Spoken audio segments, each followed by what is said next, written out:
So the question here is, the example here is a commercial freezer must hold the selected temperature with little variation.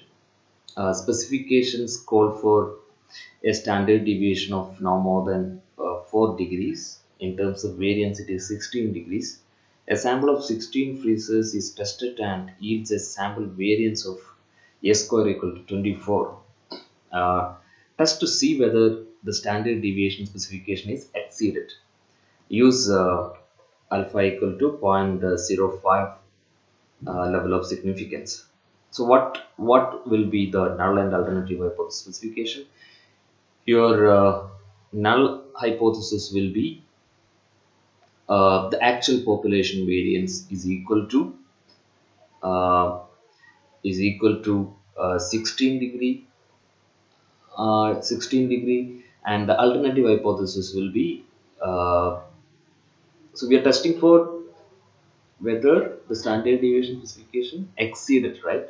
So your alternative hypothesis will be sigma square greater than the assumed population variance, that is 16 degree, right?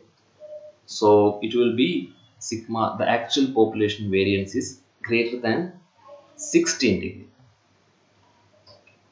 So we are basically testing whether the whether there is any statistical evidence to support this claim. Okay, it is greater than the assumed population variance. So you have the critical value can be observed or identified this way. Like you need the information on level of significance, that is 0.05, and the degrees of freedom. Since our sample size is 16 and 16 minus 1 is 15, so that is your degrees of freedom. So with respect to this degrees of freedom and the level of significance, your chi-square value is nothing but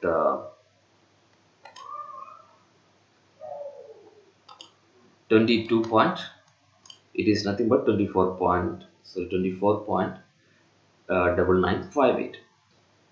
And your test statistics, by replacing all these these values with this formula, you will get the test statistics as 22.5. And if you plot this distribution graph, the chi-square distribution, then you will see your rejection region is of course the right side, because you are dealing with an upper tail test. So this is the area of 0.05 level of significance, but your test statistics does not fall in this critical region or the rejection region. Okay, so that means you are not able to reject the null hypothesis. Also, if you look at the test statistics versus critical value uh, uh, values, you can say that the test statistics is less than the critical value. So that means you fail to reject the null hypothesis. You do not reject the null hypothesis. So the decision is there is not significant evidence at alpha equal to 0.05 level that the standard deviation specification is exceeded. So the quality of the product is fine.